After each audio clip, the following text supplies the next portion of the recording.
Welcome to Prabhati Natarajan channel. இன்றைக்கி என்ன video அப்படின்னா, ஒரு கீரிப்பிள்ளையை காப்பாற்றின வீடியோ தான் பார்க்க போகிறீங்க. எதேச்சியாக ஈவினிங்கில் வெளியில் வரும்பொழுது ஒரு கீரிப்பிள்ளை ரொம்ப நேரமாக ஒரே இடத்துலையே இருந்துச்சு. என்னன்னு சொல்லிட்டு போயிட்டு பார்க்கும்பொழுது அதனோட மூக்கிலையும் வாயிலையும் ரத்தம் வந்து இருந்துச்சு. ஸோ ஏதோ கடிச்சிருக்கா என்னன்றது தெரியல. சரி கொஞ்ச நேரத்தில் அதுவே எழுந்து போயிடும் அப்படின்னு சொல்லிட்டு நாங்கள் வெயிட் பண்ணிகிட்டே இருந்தோம். பட் போகலை.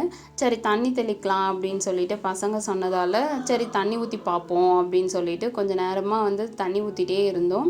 அதுக்கப்புறம் தலையெல்லாம் தூக்கி தண்ணிலாம் குடித்தாங்க. அதுக்கப்புறம் அதுவே போயிடும் அப்படின்னு சொல்லிட்டு நாங்கள் கொஞ்சம் நேரம் வெயிட் பண்ணிகிட்டே இருந்தோம். ஸோ கொஞ்சம் நேரத்துக்கு அப்புறம் அதுவே கொஞ்சம் தூரம் போயிட்டு மறுபடியும் டயர்டாகவே கொஞ்சம் நேரம் இருந்தாங்க. ஸோ அதுக்கப்புறம் அவங்களாவே போயிட்டாங்க. ஸோ ஒரு கீரிப்பிள்ளையை கொஞ்சம் தண்ணி கொடுத்து நாங்கள் காப்பாற்றிட்டோம் அப்படின்ட்டு பசங்களாம் சந்தோஷமாக என்ஜாய் பண்ணிகிட்டு இருந்தாங்க. ஸோ இந்த வீடியோ பிடிச்சிருந்துச்சு அப்படின்னா பிரபாவதி நடராஜன் சேனலை லைக் பண்ணுங்கள், ஷேர் பண்ணுங்கள், சப்ஸ்கிரைப் பண்ணுங்கள், ஆல் என்ற பெல் பட்டனை கிளிக் பண்ணுங்கள். அப்போ தான் நான் போடுற அடுத்தடுத்த வீடியோஸ் உங்களுக்கு வரும். தேங்க்யூ.